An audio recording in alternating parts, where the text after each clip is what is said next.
Audrey Sentz, and I am the Toy and Resource Center Supervisor at United Disability Services. For the kids that you work with who use switches to communicate or control toys and devices, can you describe the types of disabilities that they have and what difficulties they have using mainstream devices? It would be not just children, it would also be adults. We service birth through 7 to 8 developmentally is what the items that we have in the center are designed for. However, we also work with the consumers that attend UDS in adult programs. The services that they need it's just about anything.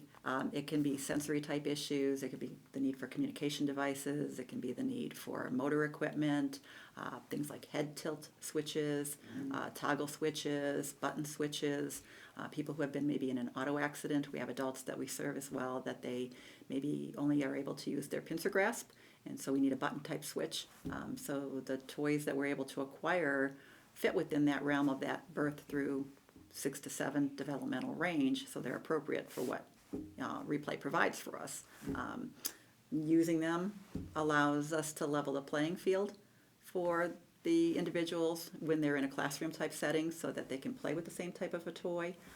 It creates greater independence for them so that they can function a little bit more in a fashion that is comfortable for them or within what their needs may be to make it a little less stressful. How does having adapted toys available affect the children and adults that you work with? I think it makes them happier. I think it brings them pleasure in life. I think it allows them to grow in all domains of learning. So whether it be where they reach for a switch and they are able to say more. So all areas, be it motor or communication or cognition, whatever area, it just allows for greater independence so that they can continue to have optimal growth. I have so many families that come in, a lot are from Summit DD, and it might be an 8-year-old who just isn't able to play in the same fashion with the kids, and so she just watches. And I know one toy in particular that Natalie provided was a Beavitat, and I love their toys, and it was a whale that had balls coming out of the spout. Yeah. Love that toy. And we have it in a non-adapted fashion, and then Natalie gave us one in an adapted fashion. Her ability to participate with that toy, it's going to bring me to tears. You could see she couldn't do anything with that. No more, we got the adapted toy, we put it with a foot switch. So her job was to just press it with her foot. Or we can have another child who's just pressing it and that's going to activate it. And then all the other kids can go and get the balls because they can't maybe, if there's motor issues, they can't run around to go get that. But she's able to be a part of that play activity, or they, whomever it may be that's using it, are able to be a part of that play activity to then put the balls back in, and then it's up to that particular child or adult to go ahead and activate and be a participant in it. I have other ones. One I mentioned to you about auto accidents. Unfortunately, a young lady who was in an auto accident on her 21st birthday and only has mobility, in a wheelchair, and head is braced in. She borrowed some of our toys. It had a particular interest in some of the characters, like the Sesame Street, like Elmo and things like that, where she could just do one particular touch on a button switch and press, and then it would activate, and she would laugh hysterically. So you knew, and then she would visually be tracking if it was doing something. So I could go on, and because I don't think there's one particular event or particular child.